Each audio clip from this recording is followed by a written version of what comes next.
ਸਾਰੇ ਹੀ ਬੱਚਿਆਂ ਨੂੰ ਜੈ ਯਿਸੂ ਮਸੀਹ ਦੀ। ਅੱਜ ਅਸੀਂ ਕੈਟੇਕਿਜ਼ਮ ਬੁੱਕ ਯਿਸੂ ਨਾਲ ਚੱਲਣਾ 8ਵੀਂ ਜਮਾਤ ਉਸ ਦੇ ਵਿੱਚੋਂ 8th ਚੈਪਟਰ ਦਾ ਸੈਕੰਡ ਪਾਰਟ ਦੇਖਾਂਗੇ। ਫਸਟ ਪਾਰਟ ਅਸੀਂ ਪਿਛਲੀ ਵੀਡੀਓ ਵਿੱਚ ਦੇਖ ਲਿਆ ਹੈ। ਹੁਣ ਅਸੀਂ ਸੈਕੰਡ ਪਾਰਟ ਦੇਖਾਂਗੇ ਜੋ ਕਿ ਅਸੀਂ 42 ਪੇਜ ਤੋਂ ਸ਼ੁਰੂ ਕਰਨਾ ਹੈ। 8ਵਾਂ ਅਧਿਆਇ ਜਿਸ ਦਾ ਨਾਮ ਹੈ ਪ੍ਰਭੂ ਯਿਸੂ ਸਾਡੇ ਲਈ ਮਰ ਗਏ। 42 ਪੇਜ ਤੋਂ ਅਸੀਂ ਅੱਜ ਇਸ ਚੈਪਟਰ ਨੂੰ ਸਟਾਰਟ ਕਰਾਂਗੇ। ਈਸਟਰ ਲਈ ਅਣਮਿੱਥੀ ਤਾਰੀਖ ਦਾ ਕਾਰਨ। ਇਸ ਪੈਰੇ ਤੋਂ ਅਸੀਂ ਇਸ ਨੂੰ ਸ਼ੁਰੂ ਕਰਾਂਗੇ। ਈਸਟਰ ਲਈ ਅਣਮਿੱਥੀ ਤਾਰੀਖ ਦਾ ਕਾਰਨ। ਕ੍ਰਿਸਮਸ ਲਈ 25 ਦਸੰਬਰ ਦੀ ਤਾਰੀਖ ਮਿੱਥੀ ਹੋਈ ਹੈ, ਪਰ ਈਸਟਰ ਦਾ ਤਿਉਹਾਰ ਕਿਸੇ ਨਿਸ਼ਚਿਤ ਤਾਰੀਖ ਨੂੰ ਨਹੀਂ ਆਉਂਦਾ। ਇਸ ਦਾ ਮੁੱਖ ਕਾਰਨ ਇਹ ਹੈ ਕਿ ਈਸਟਰ ਪਹਿਲਾਂ ਪੂਰਨਮਾਸ਼ੀ ਦੇ ਮਹੀਨੇ ਯਾਨੀ ਨਿਸ਼ਾਨ ਮਹੀਨੇ ਦੀ 14 ਤਾਰੀਖ ਨੂੰ ਮਨਾਇਆ ਜਾਂਦਾ ਸੀ। ਕਈ ਈਸਟਰ ਨੂੰ ਇਸ ਤੋਂ ਆਉਂਦੇ ਅਗਲੇ ਐਤਵਾਰ ਮਨਾਉਂਦੇ ਹਨ। ਕਈ ਈਸਾਈ ਸ਼ੁਰੂ ਤੋਂ ਹੀ ਯਹੂਦੀਆਂ ਦੇ ਰਿਵਾਜ ਮੁਤਾਬਿਕ ਪਾਸਕਾ ਚੰਦਰਮਾ ਵਾਲੇ ਦਿਨ ਈਸਟਰ ਮਨਾਉਂਦੇ ਸਨ। ਇਹ ਰਿਵਾਇਤ ਅਸਲ ਵਿੱਚ ਪੂਰਬੀ ਕਲੀਸਿਆ ਵਿੱਚ ਪ੍ਰਚਲਿਤ ਸੀ। ਦੂਜੇ ਪਾਸੇ ਪੱਛਮੀ ਕਲੀਸਿਆ ਆਪਣੇ ਰਿਵਾਜ ਅਨੁਸਾਰ ਈਸਟਰ ਦਾ ਤਿਉਹਾਰ ਮਨਾਉਂਦੀ ਸੀ। ਇਸ ਲਈ ਵੱਖ-ਵੱਖ ਤਰੀਕਾ ਹੋਣ ਕਾਰਨ ਈਸਟਰ ਮਨਾਉਣ ਲਈ ਕੋਈ ਨਿਸ਼ਚਿਤ ਤਾਰੀਖ ਮਿਥੀ ਨਾ ਜਾ ਸਕੀ। ਪਰ ਈਸਟਰ ਦਾ ਤਿਉਹਾਰ ਮਨਾਉਣ ਲਈ 22 ਮਾਰਚ ਤੋਂ 25 ਅਪ੍ਰੈਲ ਦੇ ਵਿਚਕਾਰ ਕਿਸੇ ਵੀ ਐਤਵਾਰ ਨੂੰ ਇਹ ਤਿਉਹਾਰ ਮਨਾਉਣ ਲਈ ਤਰੀਕਾਂ ਮਿਥੀਆਂ ਜਾਂਦੀਆਂ ਹਨ। ਇਹ ਮੰਨਿਆ ਜਾਂਦਾ ਹੈ ਕਿ ਯਹੂਦੀਆਂ ਵੱਲੋਂ ਨਿਸ਼ਾਨ ਦੇ ਮਹੀਨੇ ਦੀ 14 ਤਾਰੀਖ ਦਾ ਈਸਟਰ ਮਨਾਉਣ ਦਾ ਰਿਵਾਜ ਏਸ਼ੀਆ ਵਿੱਚ ਸ਼ੁਰੂ ਹੋਇਆ। ਜਦ ਸੰਤ ਪੋਲੀਕਾਰਪ ਬਿਸ਼ਪ ਆਫ ਸਮੀਰਨਾ ਰੋਮ ਵਿੱਚ 1505 ਨੂੰ ਆਏ ਤਾਂ ਉਹਨਾਂ ਪੋਪ ਐਸੀਟੋਸ ਵਿੱਚ ਰਿਵਾਜ ਨੂੰ ਅਪਣਾਉਣ ਲਈ ਕਿਹਾ, ਪਰ ਪੋਪ ਨੇ ਰੋਮ ਦੀ ਰੀਤ ਅਨੁਸਾਰ ਈਸਟਰ ਮਨਾਉਣਾ ਜਾਰੀ ਰੱਖਿਆ ਅਤੇ ਪੋਪ ਪੋਲੀਕਰਪ ਨੂੰ ਵੀ ਉਸਦੇ ਇਸ ਰਿਵਾਜ ਵਿੱਚ ਜਾਰੀ ਰੱਖਣ ਦਿੱਤਾ। ਪੋਪ ਵਿਕਟਰ ਪਹਿਲੇ ਨੇ ਇਸ ਰਿਵਾਜ ਨੂੰ ਦਬਾਉਣ ਦੀ ਪੂਰੀ ਕੋਸ਼ਿਸ਼ ਕੀਤੀ। ਪੋਪ ਵਿਕਟਰ ਦੇ ਵਿਰੋਧ ਦੇ ਕਾਰਨ ਇਸ ਰਿਵਾਜ ਨੂੰ ਮੰਨਣ ਵਾਲਿਆਂ ਨੇ ਆਪਣੀ ਅਲੱਗ ਕਲੀਸਿਆ ਬਣਾਈ ਅਤੇ 5ਵੀਂ ਸਦੀ ਵਿੱਚ ਇਹ ਅਲੋਪ ਹੋ ਗਈ। ਉੱਤਰੀ ਕਲੀਸਿਆ ਵਿੱਚ ਪਾਸਕਾ ਜਾਗਰਣ ਬਿਨਾਂ ਤਾਰੀਖ ਦੇ ਰੱਖਿਆ ਜਾਂਦਾ ਸੀ, ਪਰ ਪੂਰਬੀ ਕਲੀਸਿਆ ਦੀਆਂ ਰੀਤਾਂ ਅਨੁਸਾਰ ਪਾਸਕਾ ਜਾਗਰਣ ਸ਼ਨੀਵਾਰ ਰਾਤ ਨੂੰ ਰੱਖਿਆ ਜਾਂਦਾ ਸੀ। ਮੰਨਿਆ ਜਾਂਦਾ ਹੈ ਕਿ ਪਹਿਲਾ ਗੁੱਡ ਫਰਾਈਡੇ ਅਤੇ ਈਸਟਰ ਦਾ ਤਿਉਹਾਰ ਇਕੱਠਾ ਮਨਾਇਆ ਜਾਂਦਾ ਸੀ। ਇਸ ਦਾ ਬਪਤਿਸਮੇ ਦੇ ਨਾਲ ਸੰਬੰਧਿਤ ਸੀ। 4ਵੀਂ ਸਦੀ ਵਿੱਚ ਗੁੱਡ ਫਰਾਈਡੇ ਨੂੰ ਅਲੱਗ ਮਨਾਇਆ ਜਾਣ ਲੱਗਾ। ਪਾਸਕਾ ਜਾਗਰਣ ਵਿੱਚ ਜੀ ਉੱਠਣ ਦੀ ਰੀਤ ਨੂੰ ਮਨਾਇਆ ਜਾਂਦਾ ਸੀ। ਪੂਰਬੀ ਕਲੀਸਿਆ ਵਿੱਚ ਸ਼ਨੀਵਾਰ ਦਿਨ ਨੂੰ ਮਨਾਉਣ ਦੀ ਰੀਤ ਪ੍ਰਚਲਿਤ ਹੋ ਗਈ, ਪਰ 1951 ਅਤੇ 1955 ਤੋਂ ਰੋਮਨ ਕੈਥੋਲਿਕ ਕਲੀਸਿਆ ਨੇ ਈਸਟਰ ਜਾਗਰਣ ਨੂੰ ਦੇਰ ਰਾਤ ਤੱਕ ਮਨਾਉਣ ਲਈ ਮੁੜ ਅਸਲੀ ਰੂਪ ਵਿੱਚ ਲਿਆਂਦਾ। ਪਾਸਕਾ ਜਾਗਰਣ ਦੌਰਾਨ ਵਰਤੇ ਜਾਣ ਵਾਲੇ ਪ੍ਰਤੀਕ। ਅੱਗ।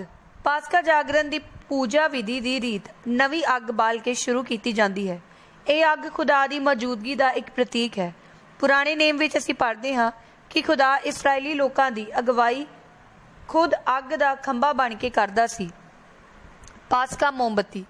ਪਾਸਕਾ ਮੋਮਬੱਤੀ ਪ੍ਰਭੂ ਯਿਸੂ ਮਸੀਹ ਸੰਸਾਰ ਦੀ ਜੋਤ ਦਾ ਪ੍ਰਤੀਕ ਹੈ। ਇਹ ਮੋਮਬੱਤੀ ਨਵੀਂ ਅੱਗ ਤੋਂ ਜਲਾਈ ਜਾਂਦੀ ਹੈ। ਪਾਸਕਾ ਮੋਮਬੱਤੀ ਦੀ ਬਰਕਤ ਦੇ ਬਾਅਦ ਵਿਸ਼ਵਾਸੀ ਆਪਣੀਆਂ ਮੋਮਬੱਤੀਆਂ ਜਗਾ ਕੇ ਗਿਰਜਾਘਰ ਵਿੱਚ ਜਾਂਦੇ ਹਨ।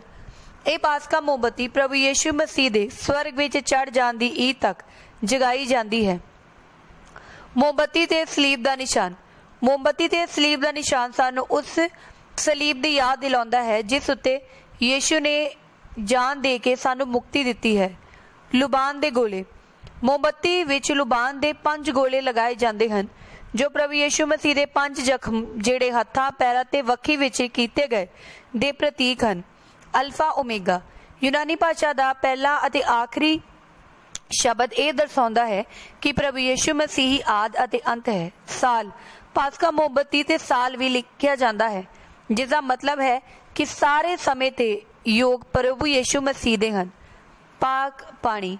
ਇਸ ਦਿਨ ਪਾਕ ਪਾਣੀ ਦੀ ਬਰਕਤ ਕੀਤੀ ਜਾਂਦੀ ਹੈ। ਇਹ ਪਾਣੀ ਸਾਰਾ ਸਾਲ ਖਾਸ ਬਰਕਤ ਵਾਸਤੇ ਵਰਤਿਆ ਜਾਂਦਾ ਹੈ। ਕਲੀਸਿਆ ਵਿੱਚ ਸ਼ਾਮਿਲ ਹੋਣ ਵਾਲੇ ਨਵੇਂ ਖੁਦਾ ਦੇ ਲੋਕ 40 ਦਿਨਾਂ ਦੀ ਤਿਆਰੀ ਦੇ ਬਾਅਦ ਇਸ ਦਿਨ ਬਪਤਿਸਮਾ ਅਤੇ ਪਾਕ ਯੂਕਰਸ ਦਾ ਸਾਕਰਾਮੈਂਟ ਵੀ ਸਵੀਕਾਰ ਕਰਦੇ ਹਨ। ਹਾਲੇਲੂਇਆ। ਹਾਲੇਲੂਇਆ ਸ਼ਬਦ ਇਬਰਾਨੀ ਭਾਸ਼ਾ ਤੋਂ ਲਿਆ ਗਿਆ ਹੈ। ਇਸ ਦਾ ਮਤਲਬ ਹੈ ਖੁਦਾ ਦੀ ਵਡਿਆਈ। ਇਹ ਸ਼ਬਦ ਜ਼ਬੂਰਾ ਦੀ ਪੋਥੀ ਵਿੱਚ ਆਉਂਦਾ ਹੈ। ਇਸ ਸ਼ਬਦ ਦੀ ਵਰਤੋਂ ਰਾਜਿਆਂ ਦੇ ਸਮੇਂ ਵਿੱਚ ਨਹੀਂ ਹੁੰਦੀ ਸੀ, ਕਿਉਂਕਿ ਇਹ ਸ਼ਬਦ ਖੁਸ਼ੀ ਨੂੰ ਪ੍ਰਗਟਾਉਂਦਾ ਹੈ। ਪਾਸਕਾ ਅੰਡਾ, ਈਸਟਰ ਐਗ। ਕਲੀਸਿਆ ਵਿੱਚ ਈਸਟਰ ਦੇ ਤਿਉਹਾਰ ਨੂੰ ਯੋਗ ਢੰਗ ਨਾਲ ਮਨਾਉਣ ਲਈ ਕਈ ਰੀਤੀ ਰਿਵਾਜ ਪ੍ਰਚਲਿਤ ਹਨ। ਪ੍ਰਭੂ ਯੀਸ਼ੂ ਮਸੀਹ ਦੇ ਜੀ ਉੱਠਣ ਦੀ ਖੁਸ਼ੀ ਸਾਂਝੀ ਕਰਨ ਲਈ ਸਾਰਾ ਪਰਿਵਾਰ ਇਕੱਠਾ ਹੁੰਦਾ ਸੀ। ਪਰਿਵਾਰ ਸਾਰੇ ਜੀ ਇੱਕ ਦੂਜੇ ਨੂੰ ਪ੍ਰਭੂ ਯੀਸ਼ੂ ਮਸੀਹ ਦੇ ਜੀ ਉੱਠਣ ਦੀ ਖੁਸ਼ੀ ਦੀ ਵਧਾਈ ਦਿੰਦੇ ਹੋਏ ਈਸਟਰ ਆਂਡਾ ਦਿੰਦੇ ਸਨ। ਆਂਡਾ ਨਵੇਂ ਜੀਵਨ ਦਾ ਪ੍ਰਤੀਕ ਹੈ। ਆਂਡਿਆਂ ਨੂੰ ਵੱਖ-ਵੱਖ ਡਿਜ਼ਾਈਨ ਵਿੱਚ ਬਦਲਣ ਲਈ ਮੋਮ ਵਿੱਚ ਭਿਓ ਕੇ ਠੰਡੀ ਥਾਂ ਤੇ ਰੱਖਿਆ ਜਾਂਦਾ ਸੀ। ਇਹਨਾਂ ਨੂੰ ਵੱਖ ਡਿਜ਼ਾਈਨਾਂ ਵਿੱਚ ਬਣਾ ਕੇ ਪਾਸਕਾ ਜਾਗਰਣ ਦੇ ਦੌਰਾਨ ਬਰਕਤ ਲਈ ਗਿਰਜੇ ਲਿਜਾਇਆ ਜਾਂਦਾ ਹੈ। ਕਈ ਜਗ੍ਹਾ ਤੇ ਈਸਟਰ ਆਂਡਾ ਵਟਾਉਣ ਦਾ ਰਿਵਾਜ ਵੀ ਮਸ਼ਹੂਰ ਹੈ। ਪੁਰਾਣੀਆਂ ਸਭਿਅਤਾਵਾਂ ਵਿੱਚ ਆਂਡੇ ਦਾ ਭਾਵ ਸ੍ਰਿਸ਼ਟੀ ਦੀ ਸਿਰਜਣਾ ਤੋਂ ਹੈ। ਮੰਨਿਆ ਜਾਂਦਾ ਹੈ ਕਿ ਧਰਤੀ ਅਤੇ ਆਕਾਸ਼ ਬ੍ਰਹਮਾਂਡ ਦੇ ਹਿੱਸੇ ਹਨ। ਇਸ ਲਈ ਪਹਿਲੇ ਲੋਕ ਆਂਡੇ ਨੂੰ ਵੀ ਨਵਾਂ ਜਨਮ ਦਾ ਜਾਂ ਨਵੀਂ ਜ਼ਿੰਦਗੀ ਮੰਨਦੇ ਸਨ। ਮਸੀਹੀ ਕਲੀਸਿਆ ਇਤਿਹਾਸ ਵਿੱਚ ਆਂਡੇ ਤੋਂ ਭਾਵ ਸਦਾ ਦਾ ਖੁਸ਼ਹਾਲ ਜੀਵਨ ਅਤੇ ਜੀ ਉੱਠਣਾ ਸੀ।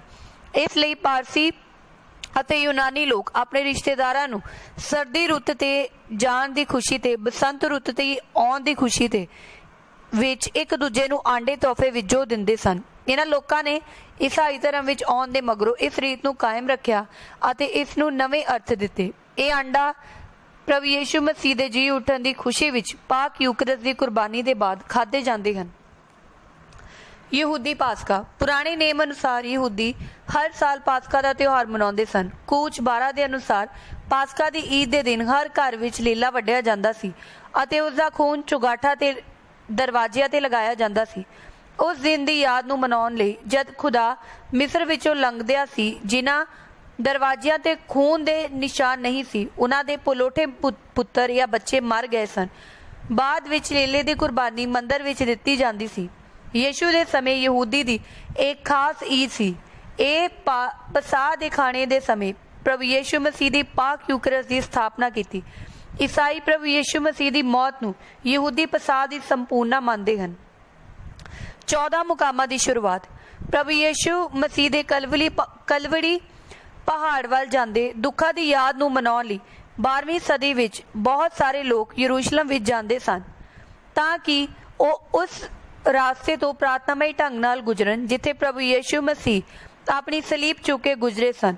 ਹੌਲੀ-ਹੌਲੀ ਪੱਛਮੀ ਯੂਰਪ ਵਿੱਚ ਇਹ ਪ੍ਰਥਾ ਜ਼ੋਰ ਫੜਨ ਲੱਗੀ। ਲੋਕ ਭਾਰੀ ਗਿਣਤੀ ਵਿੱਚ ਪ੍ਰਭੂ ਯੀਸ਼ੂ ਮਸੀਹ ਦੇ ਦੁੱਖਾਂ ਦੇ ਮਨਨ ਚਿੰਤਨ ਕਰਦੇ ਹਨ, ਜਿਨ੍ਹਾਂ ਨੂੰ ਮੁਕਾਮ ਕਿਹਾ ਜਾਂਦਾ ਹੈ। ਪਰ 14 ਮੁਕਾਮਾਂ ਦੀ ਭਗਤੀ ਨੂੰ ਵਧਾਉਣ ਵਾਲਾ ਪੋਰਸ ਮੋਰਿਮ ਦਾ ਫ੍ਰਾਂਸਿਸ ਲਿਓਡਾਰਸ ਸੀ, ਜਿਸ ਨੇ 14 ਮੁਕਾਮਾਂ ਦੀ ਉਚਿਤ ਸ਼ਬਦਾਂ ਵਿੱਚ ਸਥਾਪਨਾ ਕੀਤੀ। ਇੱਥੇ ਇਹ ਚੈਪਟਰ ਖਤਮ ਹੁੰਦਾ ਹੈ। ਹੁਣ ਅਸੀਂ ਇਸ ਚੈਪਟਰ ਦੇ ਸਵਾਲ ਜਵਾਬ ਦੇਖਾਂਗੇ ਜੋ ਕਿ 44 ਪੇਜ ਤੇ ਹੈ। ਇਸ ਦਾ ਪਹਿਲਾ ਸਵਾਲ ਹੈ, ਪ੍ਰਭੂ ਯੀਸ਼ੂ ਨੇ ਗਤਸਮਨੀ ਵਿੱਚ ਕਿਹੜੀ ਪ੍ਰਾਰਥਨਾ ਕੀਤੀ? ਇਸ ਦਾ ਉੱਤਰ 37 ਪੇਜ ਤੇ ਹੈ, 37। ਸਟਾਰਟਿੰਗ ਪੈਰਾ, ਚੈਪਟਰ ਦਾ ਸਟਾਰਟਿੰਗ ਪੈਰਾ, ਉਹਦੀ 4th ਲਾਈਨ। ਪ੍ਰਭੂ ਯੀਸ਼ੂ ਨੇ ਇਹ ਪ੍ਰਾਰਥਨਾ ਕੀਤੀ ਕਿ ਬਾਪ, ਜੇਕਰ ਤੁਸੀਂ ਚਾਹੋ ਤਾਂ ਇਹ ਪਿਆਲਾ ਮੇਰੇ ਤੋਂ ਹਟਾ ਲਵੋ, ਫਿਰ ਵੀ ਮੇਰੀ ਇੱਛਾ ਨਹੀਂ ਬਲਕਿ ਤੁਹਾਡੀ ਇੱਛਾ ਪੂਰੀ ਹੋਵੇ। ਪ੍ਰਭੂ ਨੇ ਇਹ ਪ੍ਰਾਰਥਨਾ ਕੀਤੀ। ਇਹ ਸੀ ਫਸਟ ਆਨਸਰ। ਹੁਣ ਅਸੀਂ ਸੈਕਿੰਡ ਸਵਾਲ ਦੇਖਾਂਗੇ। ਖੁਦਾ ਬਾਪ ਨੇ ਪ੍ਰਭੂ ਯੀਸ਼ੂ ਦੀ ਪ੍ਰਾਰਥਨਾ ਦਾ ਕੀ ਉੱਤਰ ਦਿੱਤਾ? ਇਸ ਦਾ ਆਨਸਰ ਵੀ 37 ਪੇਜ ਤੇ ਹੈ, first para, starting para, and ਉਸਦੀ 7th ਲਾਈਨ, ਲਾਸਟ ਲਾਈਨ ਜੋ ਇਸ ਪੈਰੇ ਦੀ ਹੈ ਕਿ ਤਦ ਪਿਤਾ ਨੇ ਇਹ ਫੈਸਲਾ ਕੀਤਾ ਕਿ ਪਿਆਲੇ ਨੂੰ ਨਾ ਹਟਾਇਆ ਜਾਵੇ, ਪਰ ਦੁੱਖਾਂ ਨੂੰ ਸਵੀਕਾਰ ਕਰਨ ਲਈ ਉਸ ਨੂੰ ਹੋਰ ਤਾਕਤ ਦਿੱਤੀ ਜਾਵੇ। ਪ੍ਰਭੂ ਯੀਸ਼ੂ ਨੇ ਜਦੋਂ ਪ੍ਰਾਰਥਨਾ ਕੀਤੀ ਤੇ ਪ੍ਰਭੂ ਨੇ ਉਸ ਨੂੰ ਬਲ ਬਖਸ਼ਿਆ, ਉਸ ਨੂੰ ਹਿੰਮਤ ਬਖਸ਼ੀ ਅਤੇ ਦੁੱਖਾਂ ਨੂੰ ਸਵੀਕਾਰ ਕਰਨ ਲਈ ਹੋਰ ਤਾਕਤ ਬਖਸ਼ੀ। ਇਹ ਸੀ ਸੈਕਿੰਡ ਆਨਸਰ। ਹੁਣ ਅਸੀਂ ਥਰਡ ਸਵਾਲ ਦੇਖਾਂਗੇ। ਥਰਡ ਕੁਐਸਚਨ, ਪ੍ਰਭੂ ਯੀਸ਼ੂ ਨੇ ਯਹੂਦਾ ਨੂੰ ਕੀ ਕਿਹਾ ਜਦੋਂ ਉਹ ਉਸਦਾ ਵਿਸ਼ਵਾਸਘਾਤ ਕਰਨ ਲਈ ਉਸਦੇ ਕੋਲ ਆਇਆ? ਇਸ ਦਾ ਆਨਸਰ ਵੀ 37 ਪੇਜ ਤੇ ਹੈ, ਸੈਕਿੰਡ ਪੈਰਾ, ਯਹੂਦਾ ਦਾ ਯੀਸ਼ੂ ਨਾਲ ਵਿਸ਼ਵਾਸਘਾਤ, ਐਂਡ ਉਸਦੀ ਸੈਕਿੰਡ ਲਾਈਨ, ਲਾਸਟ ਲੈਟਰ। ਯੀਸ਼ੂ ਨੇ ਕਿਹਾ, ਯਹੂਦਾ, ਕੀ ਤੂੰ ਮੂੰਹ ਚੁੰਮ ਕੇ ਮਨੁੱਖ ਦੇ ਪੁੱਤਰ ਨਾਲ ਵਿਸ਼ਵਾਸਘਾਤ ਕਰੇਗਾ? ਪ੍ਰਭੂ ਯੀਸ਼ੂ ਨੇ ਯਹੂਦਾ ਨੂੰ ਇਹ ਕਿਹਾ ਕਿ ਕੀ ਤੂੰ ਮੂੰਹ ਚੁੰਮ ਕੇ ਮਨੁੱਖ ਦੇ ਪੁੱਤਰ ਦਾ ਵਿਸ਼ਵਾਸਘਾਤ ਕਰੇਗਾ? ਇਹ ਸੀ ਥਰਡ ਆਨਸਰ। ਹੁਣ ਅਸੀਂ 4th ਕੁਐਸਚਨ ਦੇਖਾਂਗੇ। 4th ਸਵਾਲ, ਪਤਰਸ ਵਿੱਚ ਕੀ ਬਦਲਾਵ ਆਇਆ ਜਦੋਂ ਯੀਸ਼ੂ ਨੇ ਉਸ ਵੱਲ ਵੇਖਿਆ ਅਤੇ ਕਿਹਾ ਕਿ ਤੂੰ ਮੇਰਾ 3 ਵਾਰ ਇਨਕਾਰ ਕਰੇਂਗਾ। ਇਸ ਦਾ ਆਨਸਰ 38 ਪੇਜ ਤੇ ਹੈ। 38 ਪੇਜ, ਸਟਾਰਟਿੰਗ ਪੈਰਾ, ਉਸ ਦੀ 5th ਲਾਈਨ। ਜਦੋਂ ਅਜੇ ਉਹ ਬੋਲ ਹੀ ਰਿਹਾ ਸੀ ਤਾਂ ਤੁਰੰਤ ਕੁੱਕੜ ਨੇ ਬਾਂਗ ਦਿੱਤੀ ਅਤੇ ਪ੍ਰਭੂ ਨੇ ਪਿਛਾ ਮੁੜ ਕੇ ਪਤਰਸ ਵੱਲ ਵੇਖਿਆ। ਤਦ ਪਤਰਸ ਨੂੰ ਪ੍ਰਭੂ ਦੇ ਵਚਨ ਯਾਦ ਆਏ ਅਤੇ ਉਸਨੇ ਕਹੇ ਸਨ ਕਿ ਅੱਜ ਕੁੱਕੜ ਦੀ ਬਾਂਗ ਦੇਣ ਤੋਂ ਪਹਿਲਾਂ ਤੂੰ 3 ਵਾਰ ਮੇਰਾ ਇਨਕਾਰ ਕਰੇਗਾ। ਉਹ ਬਾਹਰ ਨਿਕਲ ਗਿਆ ਅਤੇ ਧਾਹਾਂ ਮਾਰ ਕੇ ਰੋਣ ਲੱਗਾ। ਜਦੋਂ ਉਸਨੂੰ ਪ੍ਰਭੂ ਦੇ ਸ਼ਬਦ ਯਾਦ ਆਏ, ਜਦੋਂ ਉਸਨੂੰ ਪ੍ਰਭੂ ਦੇ ਵਚਨ ਯਾਦ ਆਏ, ਉਸਨੂੰ ਆਪਣੇ ਦਿਲ ਵਿੱਚ ਪਛਤਾਵਾ ਹੋਇਆ ਅਤੇ ਉਹ ਧਾਹਾਂ ਮਾਰ ਕੇ ਰੋਣ ਲੱਗਾ। ਇਹ ਸੀ 4th ਆਨਸਰ। ਹੁਣ ਅਸੀਂ ਦੇਖਾਂਗੇ 5th ਕੁਐਸਚਨ, 5ਵਾਂ ਸਵਾਲ। ਪ੍ਰਭੂ ਯੀਸ਼ੂ ਦੀ ਸਲੀਬ ਦੇ ਥੱਲੇ ਖੜੇ ਸੂਬੇਦਾਰ ਨੇ ਪ੍ਰਭੂ ਯੀਸ਼ੂ ਦੀ ਮੌਤ ਨੂੰ ਦੇਖ ਕੇ ਕੀ ਕਿਹਾ? ਇਸ ਦਾ ਆਨਸਰ ਹੈ 39 ਪੇਜ ਤੇ। ਪ੍ਰਭੂ ਯੀਸ਼ੂ ਸਲੀਬ ਉੱਤੇ ਮਰ ਗਏ। ਉਸਦੇ 3rd ਪੈਰਾਗ੍ਰਾਫ, ਉਸ ਪੈਰਾ ਦੇ 3rd ਜੋ ਪਰ ਪੈਰਾ ਹੈ ਉਸ ਦੇ ਵਿੱਚ ਇਸਦਾ ਆਨਸਰ ਮਿਲੇਗਾ ਅਤੇ ਉਸਦੀ 4th ਲਾਈਨ, ਜਦ ਸੂਬੇਦਾਰ ਨੇ ਇਹ ਸਭ ਜੋ ਵਾਪਰਿਆ ਸੀ ਵੇਖਿਆ ਤਾਂ ਉਸਨੇ ਖੁਦਾ ਦੀ ਮਹਿਮਾ ਕੀਤੀ ਅਤੇ ਕਿਹਾ ਸੱਚਮੁੱਚ ਇਹ ਆਦਮੀ ਨਿਰਦੋਸ਼ ਸੀ। ਸੂਬੇਦਾਰ ਨੇ ਕੀ ਕਿਹਾ? ਸੱਚਮੁੱਚ ਇਹ ਆਦਮੀ ਨਿਰਦੋਸ਼ ਸੀ। ਇਹ ਸੀ 5th ਆਨਸਰ। ਹੁਣ ਅਸੀਂ 6th ਕੁਐਸਚਨ ਦੇਖਾਂਗੇ। 6ਵਾਂ ਸਵਾਲ, ਕਿ ਰੋਜ਼ੇ ਸ਼ਬਦ ਦਾ ਅਰਥ ਕੀ ਹੈ? ਇਸ ਦਾ ਉੱਤਰ ਸਾਨੂੰ 40 ਪੇਜ ਤੇ ਮਿਲੇਗਾ। 40 ਪੇਜ ਨੰਬਰ। ਰੋਜ਼ਾ ਰੱਖਣਾ ਪੈਰਾ ਦੇ ਜੋ ਸਾਡਾ ਪੈਰਾ ਹੈ ਉਸ ਦੇ ਵਿੱਚ। ਲੈਂਟਨ ਸ਼ਬਦ ਅੰਗਰੇਜ਼ੀ ਮੱਧਕਾਲ ਦੇ ਸ਼ਬਦ ਲੈਂਟਨ ਤੋਂ ਲਿਆ ਗਿਆ ਹੈ, ਜਿਸ ਦਾ ਅਰਥ ਹੈ ਸਪ੍ਰਿੰਗ ਟਾਈਮ, ਬਸੰਤ ਰੁੱਤ ਦਾ ਸਮਾਂ, ਦਿਨਾਂ ਦੇ ਲੰਬੇ ਹੋਣ ਦਾ ਸਮਾਂ। ਰੋਜ਼ਿਆਂ ਦਾ ਸਮਾਂ ਕੈਥੋਲਿਕ ਧਰਮ ਵਿਧੀ ਅਨੁਸਾਰ 40 ਦਿਨਾਂ ਦਾ ਉਹ ਸਮਾਂ ਹੈ ਜਿਸ ਵਿੱਚ ਪ੍ਰਾਰਥਨਾ ਕਰਨ, ਪੁੰਨਦਾਨ ਕਰਨ ਅਤੇ ਪਛਤਾਵਾ ਕਰਨ ਅਤੇ ਰੋਜ਼ਾ ਰੱਖਣ ਬਾਰੇ ਕਲੀਸਿਆ ਸਾਨੂੰ ਦੱਸਦੀ ਹੈ।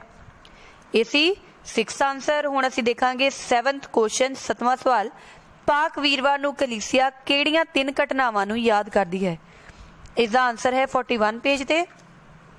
ਪਾਕ ਵੀਰਵਾਰ ਪੈਰਾ, 41 ਪੇਜ, ਪਾਕ ਵੀਰਵਾਰ ਪੈਰਾ ਅਤੇ ਉਹਦੀ 2nd ਲਾਈਨ ਤੋਂ ਕਿ ਇਸ ਦਿਨ 3 ਮਹਾਨ ਘਟਨਾਵਾਂ ਵਾਪਰੀਆਂ। ਪਹਿਲੀ ਘਟਨਾ, ਪਾਕ ਵੀਰਵਾਰ ਨੂੰ ਪਾਕਮਾ ਕਲੀਸਿਆ ਪ੍ਰਭੂ ਯੀਸ਼ੂ ਦੇ ਆਪਣੇ ਰਸੂਲਾਂ ਨਾਲ ਖਾਦੇ ਆਖਰੀ ਖਾਣੇ ਭਾਵ ਪਾਕ ਯੂਕਰਸ ਦੀ ਸਥਾਪਨਾ ਨੂੰ ਯਾਦ ਕਰਦੀ ਹੈ। ਠੀਕ ਹੈ, ਇਹ ਸੀ ਪਹਿਲਾ। 2nd, ਇਸੇ ਦਿਨ ਪ੍ਰੋਹਿਤਾਈ ਦੇ ਸਾਕਰਾਮੈਂਟ ਨੂੰ ਵੀ ਯਾਦ ਕੀਤਾ ਜਾਂਦਾ ਹੈ ਅਤੇ ਡਾਇਸਿਸ ਦੇ ਬਿਸ਼ਪ ਆਪਣੀ ਡਾਇਸਿਸ ਦੇ ਪ੍ਰੋਹਿਤਾਂ ਨਾਲ ਮਿਲ ਕੇ ਕ੍ਰਿਸਤਮਾਸ ਯਾਨੀ ਪਾਕ ਤੇਲਾਂ ਨੂੰ ਤਿਆਰ ਕਰਦਾ ਹੈ ਜੋ ਸਮੁੱਚੀ ਡਾਇਸਿਸ ਵਿੱਚ ਸਾਕਰਾਮੈਂਟਲੀ ਵਰਤੇ ਜਾਂਦੇ ਹਨ। ਇਹ ਸੀ 2nd।